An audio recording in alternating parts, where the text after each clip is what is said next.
اعوذ باللہ من الشیطان الرجیم بسم اللہ الرحمن الرحیم۔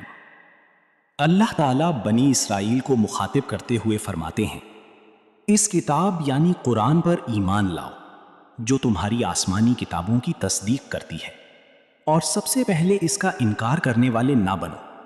اللہ کی آیات کو دنیا کے معمولی فائدوں کے بدلے فروخت نہ کرو اور صرف مجھ ہی سے ڈرو۔ حق کو جھوٹ کے ساتھ نہ ملاؤ اور نہ ہی جان بوجھ کر سچائی کو چھپاؤ۔ نماز قائم کرو، زکوٰۃ ادا کرو اور اللہ کے سامنے جھکنے والوں کے ساتھ جھکو۔ پھر اللہ تعالیٰ فرماتے ہیں، کیا تم لوگوں کو نیکی کا حکم دیتے ہو مگر خود اپنے آپ کو بھول جاتے ہو؟ حالانکہ تم اللہ کی کتاب پڑھتے ہو، کیا پھر بھی تم عقل نہیں رکھتے؟ صبر اور نماز کے ذریعے اللہ سے مدد مانگو۔ بے شک نماز مشکل محسوس ہوتی ہے مگر ان لوگوں کے لیے نہیں جن کے دلوں میں عاجزی اور اللہ کا خوف ہوتا ہے۔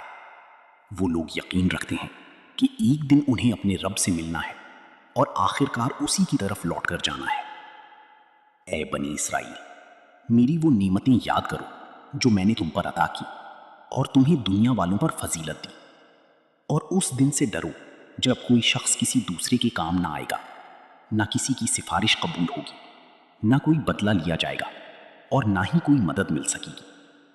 پھر اللہ تعالیٰ اپنی عظیم نعمت یاد دلاتے ہیں، یاد کرو وہ وقت جب ہم نے تمہیں فرعون کے ظلم سے نجات دی۔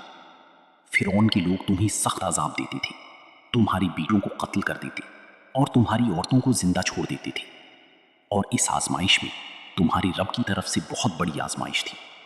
پھر ہم نے سمندر کو چیر دیا، تمہارے لیے راستہ بنا دیا، تمہیں نجات دی، اور فرعون اور اس کے لشکر کو تمہاری آنکھوں کے سامنے غرق کر دیا۔ بے شک اللہ جب چاہے مظلوموں کو عزت دیتا ہے اور ظالموں کو نیست و نابود کر دیتا ہے۔ صدق اللہ العظیم۔